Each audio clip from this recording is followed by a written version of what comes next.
My name's Edward Luce. I'm the US National Editor for the Financial Times, based in Washington. I think this is the 5th time that I'm here at this wonderful Abu Dhabi strategic debate, and it gets better every year. Thank you, Dr. Ebdosan, for a wonderful annual conference. And we have a hugely important but also wide-ranging topic to cover in this panel, America and the world.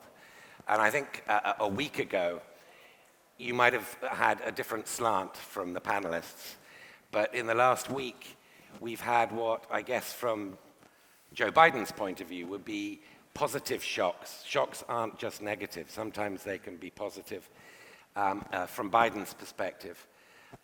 First of all being, of course, the famous red wave that was going to lead to Republican recapturing of Congress. Didn't happen. It was barely even a red ripple.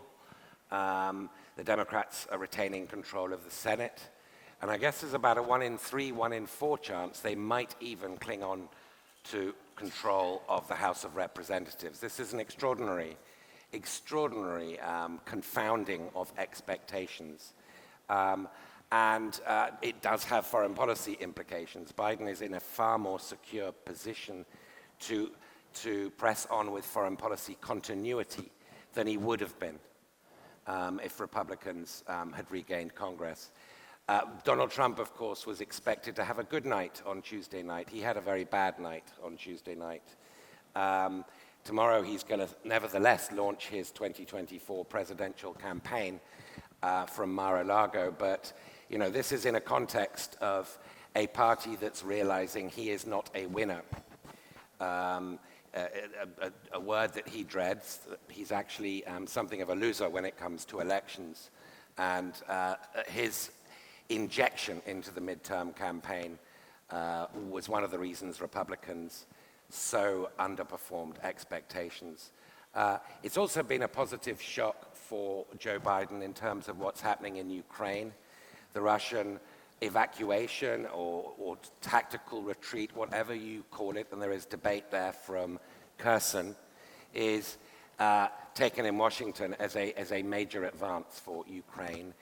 And of course, we have right now Biden, for the first time since before COVID, meeting Xi Jinping in Bali. I think the meeting is happening as we're speaking. So this is the first meeting face-to-face Biden has had as president with China's president, and it's the first meeting between Chinese and US leader since before COVID.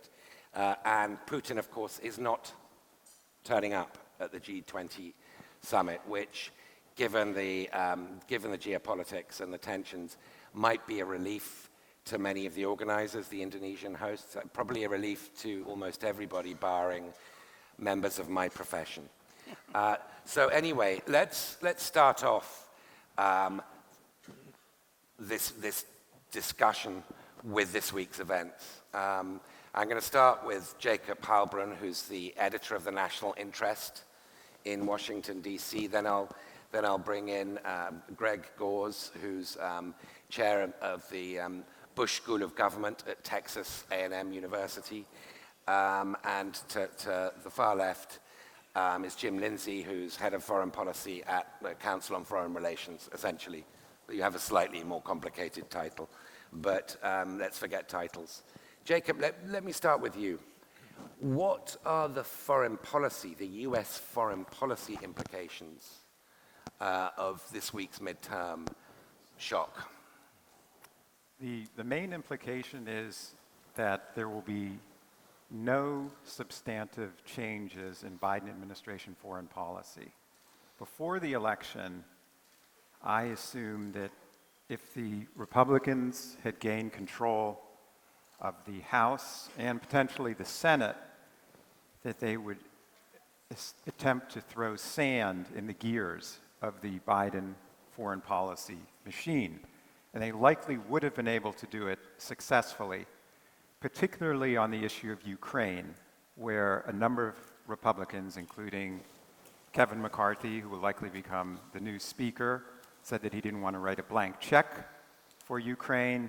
Marjorie Taylor Greene said enough is enough, this is our country comes first, it would have been extremely difficult for the Republican leadership to contain the Make America Great faction in the Republican Party.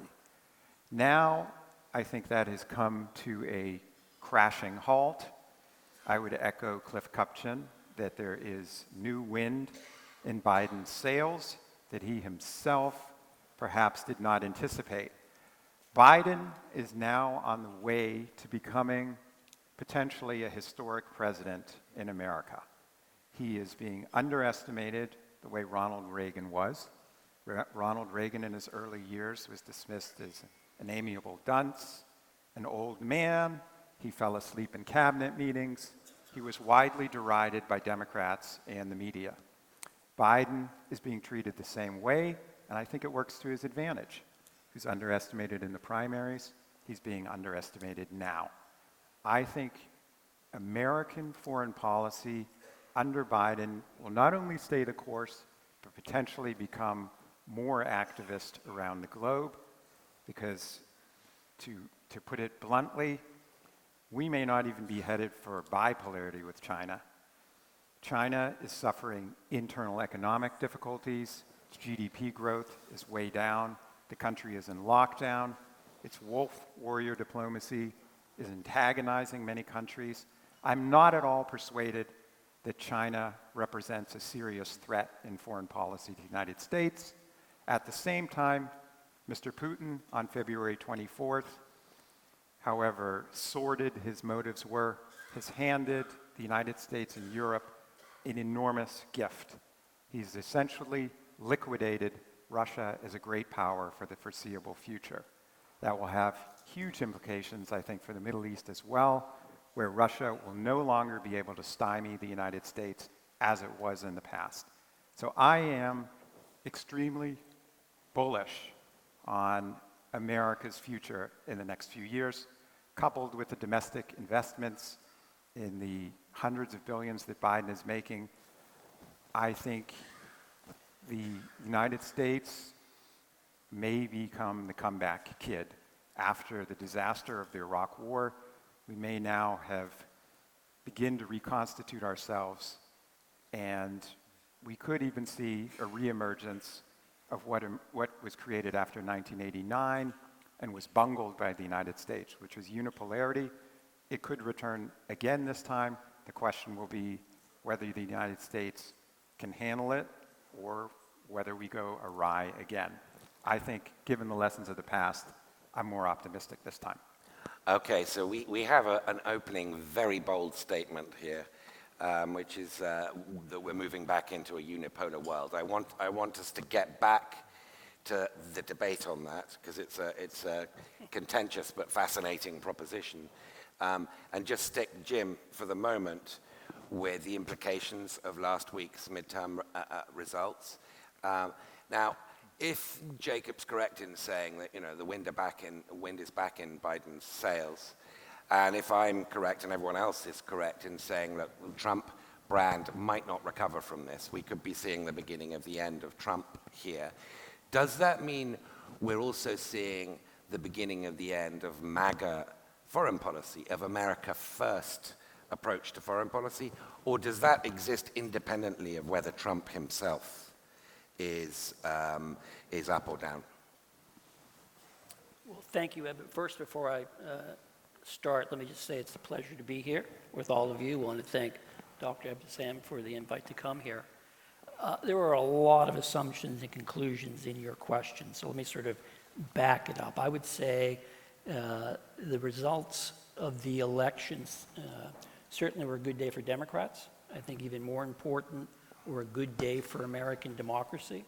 Just a short primer here. In the United States, elections are done on a state level. In terms of how elections are overseen in the United States, it is critical of the position of Secretary of State. There were a number of candidates on the Republican side running for the Secretary of State position in numerous states who denied that Joe Biden had won the election. All of those candidates, all of them lost, which is significant because I think it significantly diminishes the possibility of something that's been much talked about in Washington, which is the 2024 presidential election being stolen from the voters. I think that possibility has gone way down. In terms of what the day meant for Democrats, it was a good day for Democrats. I agree with Jacob that Joe Biden comes away from what happened with the wind in his sails.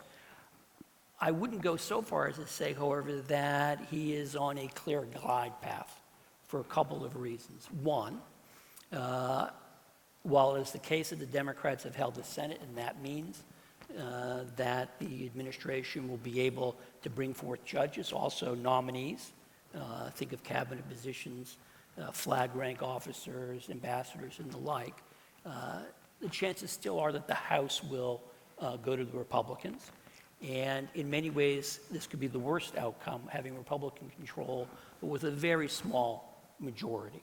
And I think it is an open question whether Speaker McCarthy, if in fact he becomes the Speaker, is going to be able to produce order out of what is a very raucous, volatile caucus.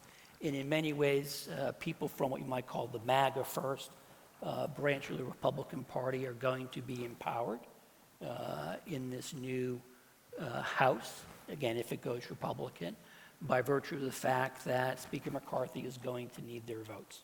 And Marjorie Taylor Greene has been very vocal. She's one of the most public of the MAGA members of the House, that she intends to exact a very high price from any Republican speaker. And what could happen is that you'll have a great deal of difficulty having the House govern and pass legislation. So again, we talk about great concern about whether or not in the spring the debt ceiling will be lifted. And I think there are also real questions about the long run chances for continuing to provide aid to Ukraine, which is why the Biden administration is hoping to have the lame duck session of Congress, which is coming up in the next several weeks, do some of that and spend some, appropriate some funds to put off having to go to what could be a Republican House to try to get money out of them. Having said that, I think that I agree with Jacob that if you look at the main contours of American foreign policy, that it'll be a continuation of the first 2 years of President Biden. President Biden has made clear that for him, job number one is to counter China's rise. I expect that to continue. I believe he, when he meets with Xi, will feel that he is in a strong position. President Xi, Chairman Xi likely feels the same way. And I expect that they will continue with their policies on Ukraine. But I do think this is an administration that runs the risk of having way too much in its inbox. Again, we talk about China, we talk about Ukraine. We also have the issue of what's happening in Iran.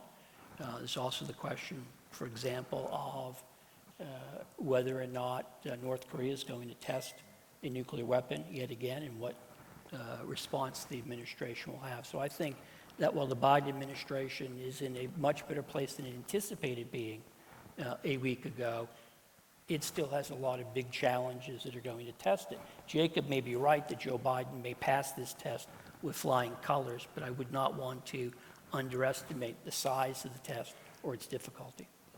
Okay, and again, we're going to get into are we in a multipolar, bipolar, or unipolar world in a moment. But Greg, I want to ask you, one of the most noticed moments in Washington and in the White House in the build-up to the midterm elections, to this expected red wave, was the OPEC meeting a few weeks ago, in which the Crown Prince of Saudi Arabia and Russia basically pushed through a production cut, leading to higher gas prices around the world, including in America, a key bellwether of consumer sentiment. And that was seen as a hostile act. There might have been perfectly normal revenue maximization motives from the Saudis and others, but it was interpreted in the United States as a political act, as an insertion of not just anti-American, but anti-democratic administration injection into the race. What are the implications of this week's midterm results for U.S.-Saudi relations? Well, I think that one of the very negative elements of the Trump administration in terms of U.S.-Saudi relations was the increased partisanization of the bilateral relationship. For decades, Saudi Arabia was not a particularly popular partner in American public opinion or in Congress, but every president, Democratic or Republican, wanted to have a good relationship with Riyadh. Everything in America has become more partisan, and Saudi-American relations became more partisan in the Trump administration. I think that the Saudis bear some responsibility for this by embracing Trump so directly. I think Trump bears some responsibility for this by inserting himself into Saudi ruling family politics in a way that was really unprecedented for American presidents. And thus, I do think that Democrats, many Democrats, came to the conclusion that the Saudis had made a choice in the great partisan divide in the United States. And what I read in Riyadh is it's being mirrored. And increasingly people in Riyadh are saying, we can't deal with the Democrats. And so we're in a kind of a spiral on that, which I think it will take prudent action on both sides to avoid an increased partisanization. The Saudis have to realize that you can't just deal with one party in the United States, and you can't just wait for the party you prefer to be in. And I think the Biden administration is going to have to, as they did to some extent, acknowledge that holding the Saudis at arm's length is not a practical policy when there's a worldwide energy crisis. So I do think that this is in many ways the most disturbing element of the partisanization of U.S. policy towards Saudi Arabia and the Gulf region in general that really needs to be addressed by both sides. Of course, you could date the partisanization of approach to America and foreign policy to Netanyahu and his speech to Congress in 2015 opposing the Iran nuclear deal. And we've got a new, considerably more right-wing Israeli coalition potentially coming in, which I want to get back to. But it is a good moment, I think, just to sort of elevate the altitude and get back to your unipolarity expectation. Now, since February 24th, we've had a number of UN votes, and 140 or so countries have been voting with the United States to condemn Russia's invasion of Ukraine. But the 40 or so that are abstaining, plus the handful that are voting against, account for about half the world's population. So it's not just China. We're talking about India, we're talking about South Africa, Brazil, we're talking about a lot of countries represented on all continents, big powers, medium-sized powers, small powers. This doesn't feel very unipolar to me. I said heading towards Heading, all right. unipolarity. I left myself an out there. Look, I'm prognosticating here.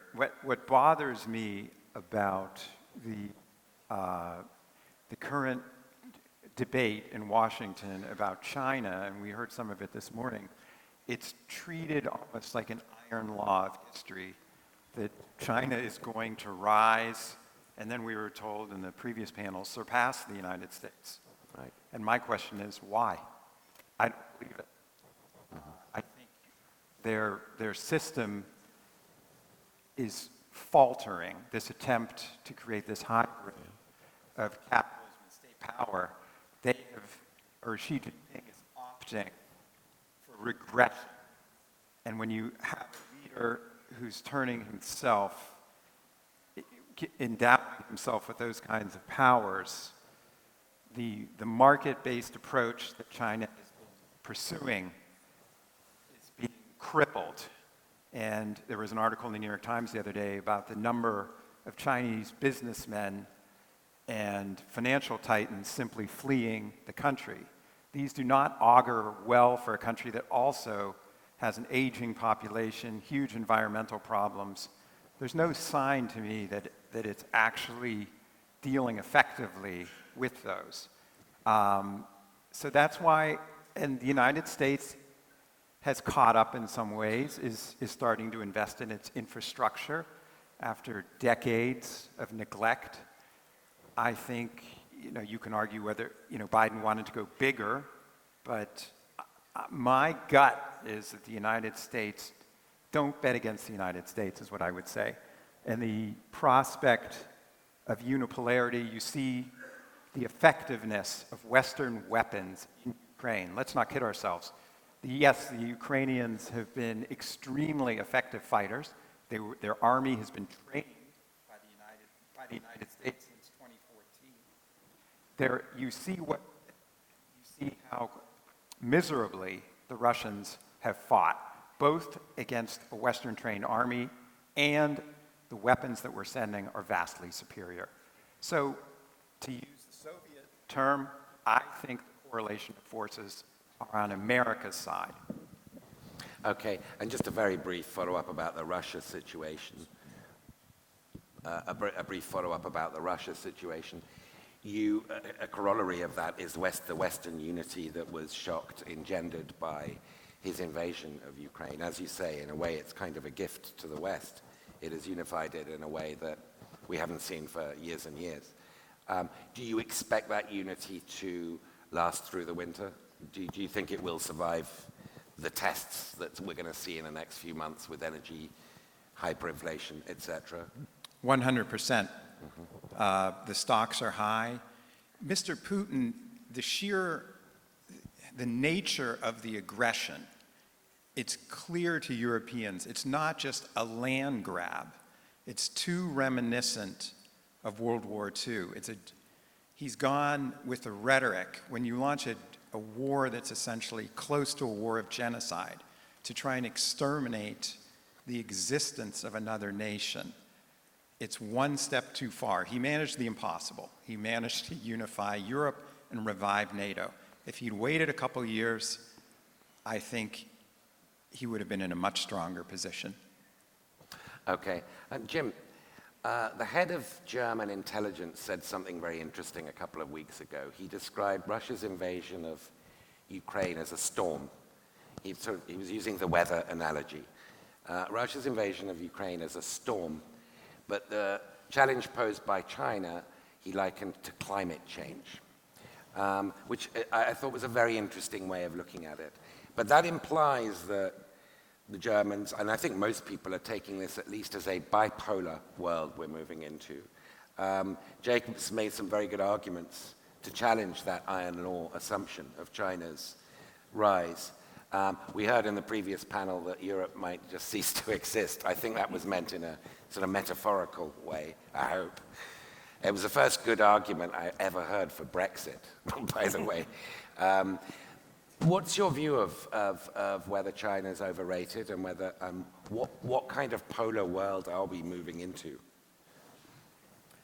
That is an excellent question, and if I can borrow the framing of the last session, it would not surprise me if we were to convene here for the 25th Abu Dhabi strategic debate. I hope I'm both alive and invited.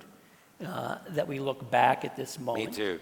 And conclude that we have seen peak China for the reasons that Jacob has pointed out. Indeed, I would say if you could take all of the contenders to be world powers and took the names off it and just had basic sort of objective facts about those countries, you would pick the United States every day of the week and 5 times on Sunday.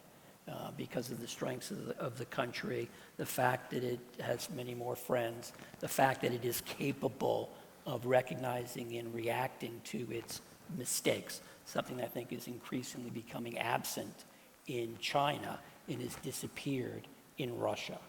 That said, looking forward, I'm not sure words like unipolarity or bipolarity really tell you all that much. It all depends on what you mean by it. And I do think that any world we live in is going to be a world in which China is going to be influential and powerful, because of the size of its economy, even if that economy slows down in terms of its growth. Indeed, one can imagine that a Chinese or a China whose economy slows may become more difficult to deal with, precisely because the Chinese Communist Party currently now bases its legitimacy on delivering economic progress. And in the absence of that, what does it have to turn to? Most likely nationalism, a nationalist vision that is going to leave others on the outside looking in. So I think it could be very difficult, even if 15 years from now somebody writes a book saying U.S. is still number one. It doesn't mean that the geopolitical competition is going to disappear. And I think, the challenge for the United States, and I think Jacob alluded to this, is how well does it manage the opportunity it has been given. And in many ways, Vladimir Putin, with the invasion of Ukraine, had the unintended consequence of strengthening the U.S. position by reminding so many of America's friends, partners, and allies of why it is worthwhile to work with the United States. We've seen a unification of the West. Indeed, the term, which sort of fell out of use in good company, is now running across the title of lots of magazine articles and the like. But the question is, how does Washington use this moment? And again, to get back to the congressional midterm elections, the challenge for Joe Biden is he has said that the United States needs to lead globally, and for the United States to lead globally, it has to reinvigorate and renew at home. The problem is, again, assuming if Republicans take control of the House of Representatives, as seems likely, Joe Biden's domestic agenda is largely going to be dead. He'll have to simply rely on what he accomplished in his first 2 years. And that gets you back to any hopes for an ambitious U.S. foreign policy that shows up. And not only I'm here and I want to show respect and we're friends, but these are the things we're willing to do for you, whether on trade or aid. Think climate change. I think the Biden team is going to show up with a pretty empty bag. Okay, I mean, retiring polarity, whatever the prefix, is a good idea. Yeah, no, please, please. I think that folks in this part of the world, and this comes back to the OPEC Plus decision, basically voted that unipolarity was over. In a unipolar world, I don't think we would have seen the OPEC Plus decision. Yeah, so that was actually going to be my question, and I therefore want you to elaborate a bit on that. This is a fairly Washington conversation. 3 out of 4 of us, you're the exception. I'm the Texan. But you will soon be in Washington. Yeah, so. Okay, so that I'm the would Texan in the room. That would make a unanimous Washington conversation, and we have to come to Abu Dhabi to catch up with each other. Yeah. But the position, the view of the world here in the Gulf and other regions, but the Gulf, I think, perhaps in a more developed way, is that we are moving into a multipolar world. You just mentioned the OPEC Plus decision, but if you look at any number of actions, whether it's by the Emiratis, the Saudis, the Israelis, you're seeing them hedge all kinds of bets. They want to be friends with everybody, which of course maximizes the room for strategic autonomy. That seems to be more the mindset. Are they wrong, or is this just a sort of cross the stream and feel the stones kind of situation that everybody's experimenting? I think because no one knows what the next configuration of power is going to be, there is a lot of hedging. And I also think that there's a misunderstanding in Washington. And the Biden administration, to some extent, has framed its foreign policy in terms not just of strategic interests, but also a struggle between democracy and authoritarianism. I think the assumption in Washington is that our friends in the Gulf were always with us in our grand strategic adventures during bipolarity in the Cold War and during unipolarity, and that there's an assumption that they'll be with us in the next round. But I think what folks in Washington have to remember is that China is the largest customer here for the energy products of the region. And if you sit in Riyadh, you might not have a whole lot of trust in Moscow, but you need to have a working relationship with Moscow to manage the world oil market to the extent that you can manage it. I don't think anyone in Riyadh, I don't think anyone in Abu Dhabi sees China as an enemy. I don't think anyone in Riyadh or in Abu Dhabi or in the other capitals in the region sees Russia as an enemy. And the United States is only going to be disappointed if we bring to the current configuration the past assumptions that the countries here in the region are somehow always going to be with us because either they don't have options or because we share enemies. And I think that that's the big change in terms of the geopolitics of the region. And also note, I think I'm right in saying that Xi Jinping's next foreign trip will be to Riyadh, where I suspect the red carpet that he'll get will be a lot thicker than the one Joe Biden had, and there won't be any fist Maybe as bumping. good as the one that Donald Trump got. Right. Oh, that's saying something. Okay, so the recent decision by the Biden administration, Jacob, on semiconductors, basically announcing we're going to cut off, we're going to decapitate your advanced semiconductor industry and artificial intelligence. We no longer see the world as a positive-sum game. The world is a zero-sum game between the US and China. Talk a little bit about that, but also what that means in terms of the choices that countries like UAE or any sort of medium-sized small power is going to be presented with in terms of the technology world, two worlds they're going to have a choice between. In a bifurcating world, there's going to be a Chinese technosphere and there's going to be an American technosphere. Is it wise for the United States to say, well, look, you're with us, you're either in our system or you're not? Doesn't that force choices on countries we might not want them to make? Well, I believe in free trade. I do not believe that China will pose a serious military threat to the United States. I think we should remove most of the tariffs with China. I think the Biden administration in the national security sphere has made some modest moves that are actually bipartisan. It's both Republican. Actually, Republicans have been banging the drum about the China threat even more loudly than Democrats. So Biden's move on the semiconductors was popular. It was not an unpopular move. I think the most the United States, would move toward would be, is hedging, crab walking towards is a containment policy of China. I don't think that we're looking for regime change. So on the technology front, I still think the United States is likely to be the dominant player in the future, and that by virtue of the market, countries will be more eager to deal with the United States than with China. But, it's interesting because if you look at some of the Chinese high-tech projects that have been recently written about, those have not come through despite massive Chinese investments. Again, it's not clear that the state-run approach of China necessarily produces results in those spheres. So I'm going to challenge your position, not because I disagree with it, but because it's my role to challenge. But I'm going to do it via Jim, and then you can come in. But China's zero COVID policy is not going to last forever.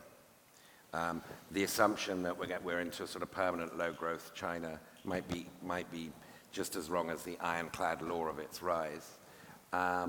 The idea that it's failing technologically, I think, is very questionable. I know I'm exaggerating what you just said, but it's a world leader in a lot of fields like batteries and so forth. Mightn't the recent semiconductor ruling actually accelerate the indigenization of Chinese technology, actually accelerate what the United States fears, which is its move into the most advanced sort of areas of semiconductors, et cetera? Jim? Could that happen? Yes, it could happen. If you want to go back 30, 40 years in the United States, administration of Ronald Reagan adopted a lot of rules designed to keep Japanese cheap automobiles out.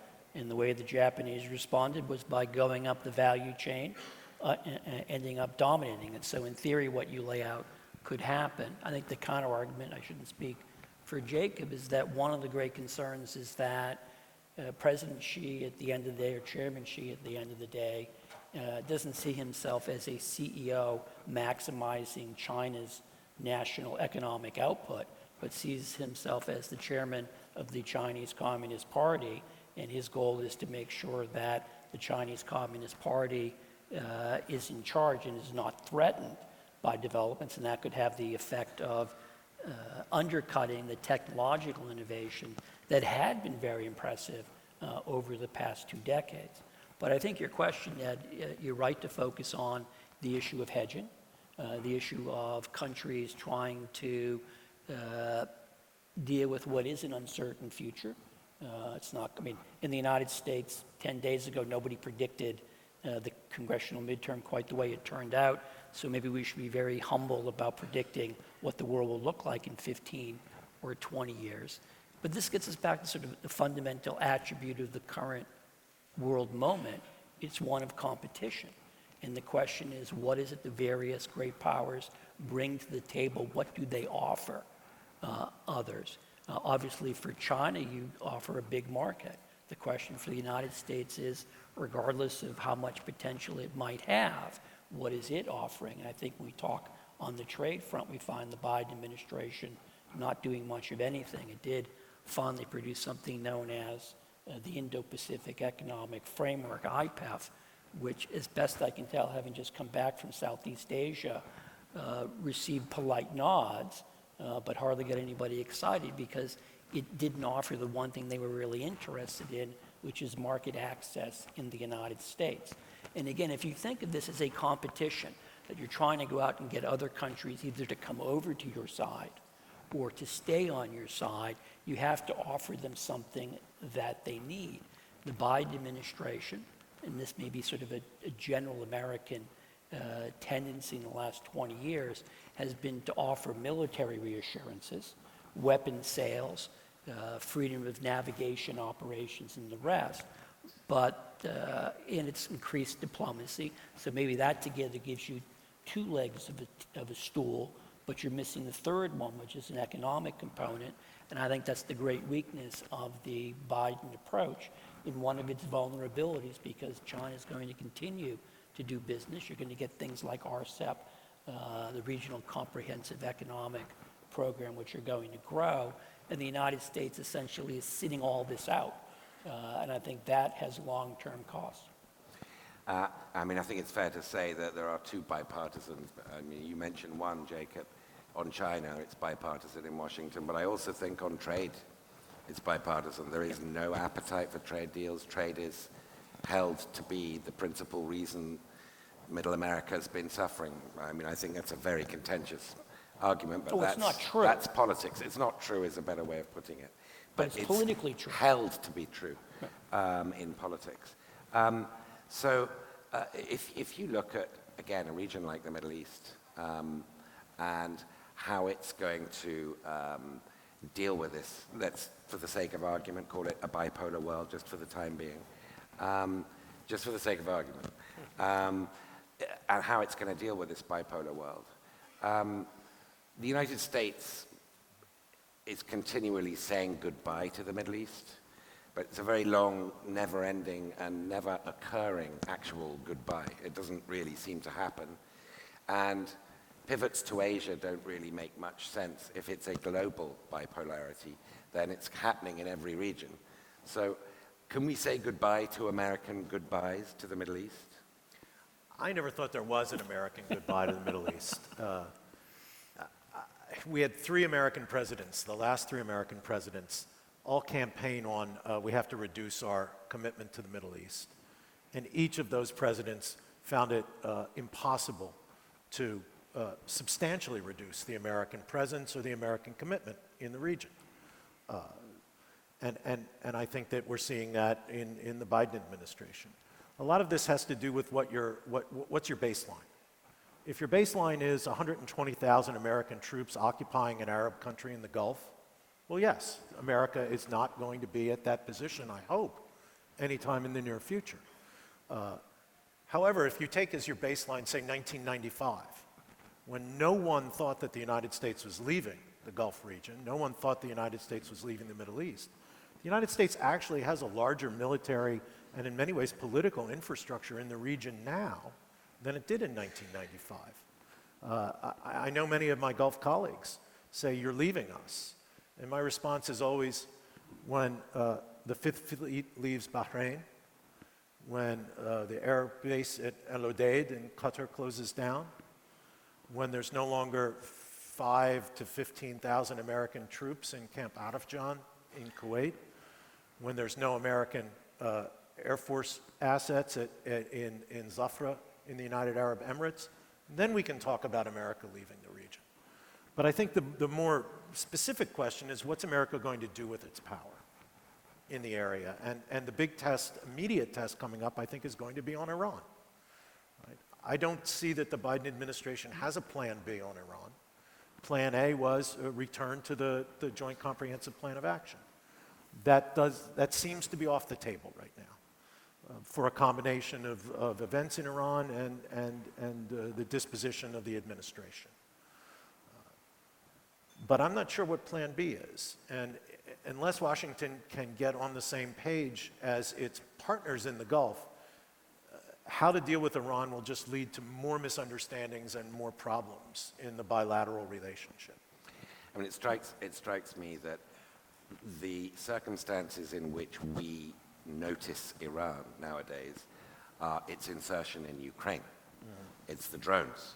So that sort of tells you a lot about where the bandwidth is being consumed. Right. It's not about the Iran nuclear deal, but also the degree to which the Iranian regime and Putin are getting closer and closer and share one very clear goal, which is to undermine America. Could that go somewhere? I think it has gone somewhere because we see it in Ukraine. And I think that this is not, this shouldn't be a surprise. The United States has tried to isolate Iran for decades with a few efforts at outreach that for whatever reason the Iranians chose not to accept. When the Iranians had their moments of outreach to the United States chose not to accept them. It's a complicated relationship, and as was mentioned in the last panel, has a certain historical weight in the United States, and even more of a historical weight in Iran. Okay. No, carry on. No. No, go ahead. No. I'm English. I'm being very polite. Carry on. So I'm not surprised.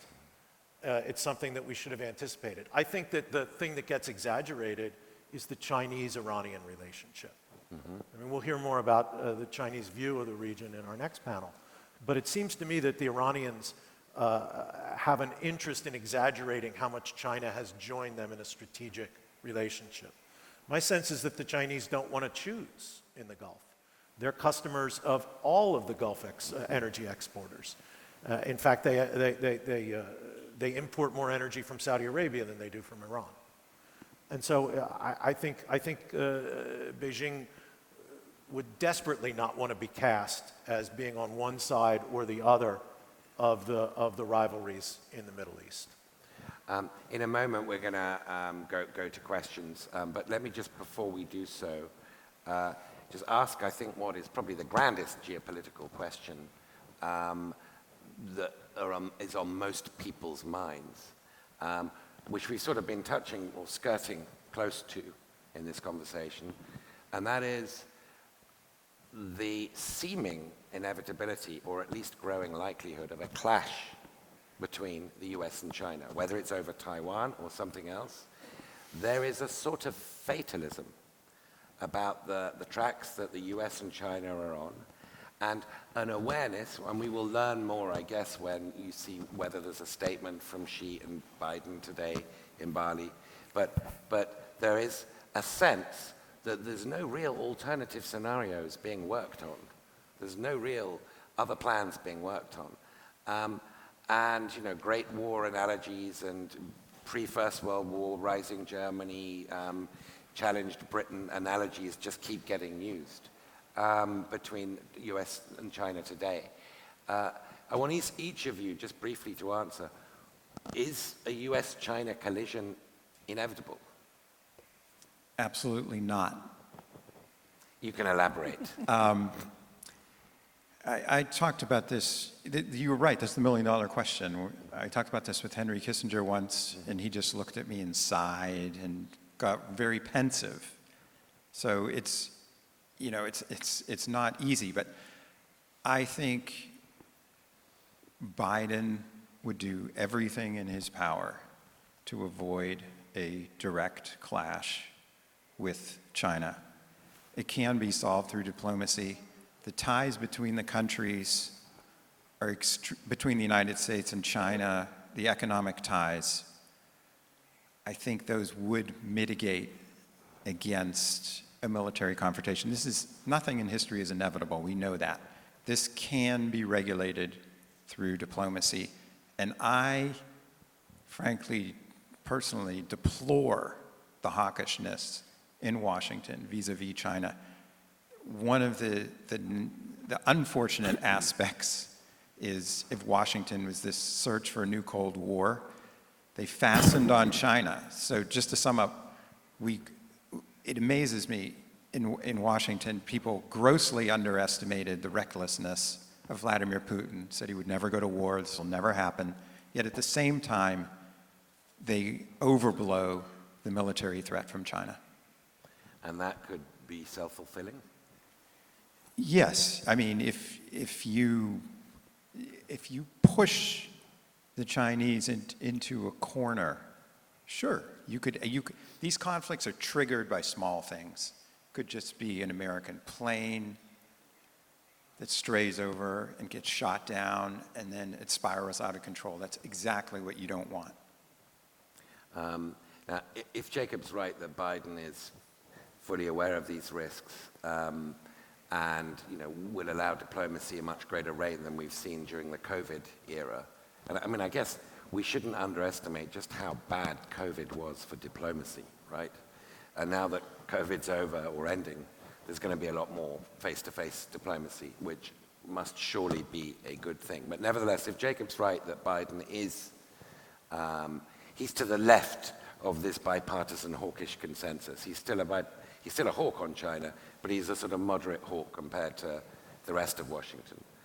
If he's right on that, Greg, what do you think that means for the question I asked, the inevitability or not of a collision? I think low probability, and if it happens, it'll be driven by domestic crisis in one or both of the sides. Certainly, I think folks around the world, and particularly in the area we're in right now, would use all of their influence to try to avoid that, because having to pick sides in that would be very, very difficult for them. Jim, same question. I mean, I agree with Jacob that nothing in history is inevitable, but I think we have to avoid framing this as simply about the choices that Joe Biden makes. I am as much concerned, more concerned about the choices that Xi Jinping makes. I mean, he has made it very clear that he wishes to see the reunification of Taiwan with the mainland sooner rather than later, that he is prepared to use force to do so. I don't think that means that you're going to have a Chinese amphibious invasion. I do think it raises the possibility you'll see an increase of gray zone tactics designed to see what the United States and other countries are willing to do. So I think it could be very dangerous, but I don't want to in any way suggest it's simply up to Joe Biden.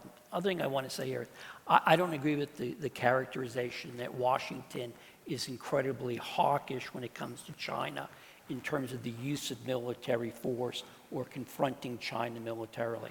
I do think it is fair to say that in Washington right now, there is a consensus, a bipartisan consensus, that the United States is in a geopolitical competition with China, that China is, to borrow the metaphor that you raised a moment ago, climate change. It has the capacity to change the international order. Russia's a hurricane, it can break the international order, but China is something that could rewrite the rules in a way that would be incredibly disadvantageous to the United States. I wouldn't jump from there to the conclusion that official Washington is eager to bump chests with China. I think that's a step too far, though I can clearly find voices who occupy that space in the spectrum. I think there are a lot of other voices counseling something different. I think for the most part, as I look at this administration, it is populated with people who I think are quite aware of the risk of any confrontation with China and really do want to find a diplomatic resolution to this global competition. And they don't buy its inevitability of, to borrow Graham Allison's phrase, the Thucydides trap.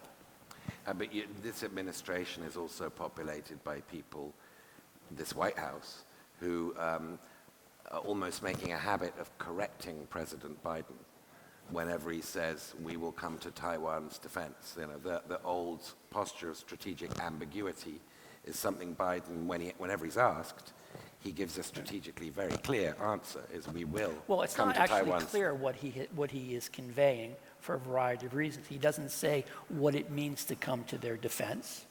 He doesn't say that we have a defense treaty, which we don't have, as he well knows. And again, there's the question to what extent Joe Biden is actually being strategic. He is trying to raise the issue of uncertainty with the Chinese leadership of what the United States might do. Because again, the dominant narrative in China in official circles is the inevitability of American decline. We are the past. China is the future. Yeah. And I think to some extent, if that narrative isn't corrected, it encourages overreaching on the part of the Chinese. So I'm not ready to say that it's just Biden misspeaking. There may be some madness to his method. Okay, interesting. We've got time for a few questions. There's one on screen. Saad Al-Ajmi, forgive me if I've mispronounced, delegate 216, sounds very formal. Thank you. Now you pronounce it well. I'm Saad Al-Ajmi from Kuwait. And my question can actually be addressed to any of your esteemed panelists.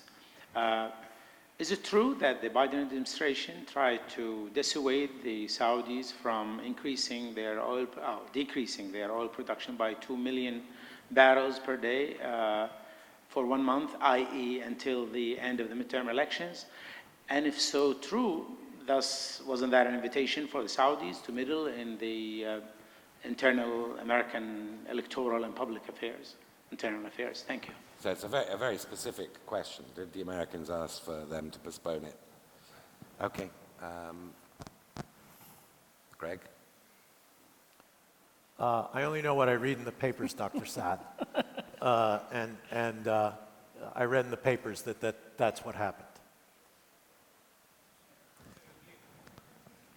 Yes. The Washingtonians might know better. I mean, we do know, or we think we know, that the United Arab Emirates wasn't enthusiastic about this cut, right? I only know what I read in the papers, but yeah, I did read that in the papers. Okay, so you only know what I tell you. Exactly. Yeah, please, Jacob. I guess I have to use this. I think it was a mistake by Saudi Arabia, and I think it has stirred up animosity in Congress, both among Democrats and Republicans, and I think it was perceived by the Biden administration as an attempt to actually do the reverse of what you're suggesting, to skew the election against Biden and the Democrats in the midterms. I'm a little perplexed why Saudi Arabia is pushing the United States this hard. And I think it's a mistake given the historical strength of the relationship and the weakness of Russia. I don't see long-term what Saudi Arabia gains if it continues down that path, which I assume it won't.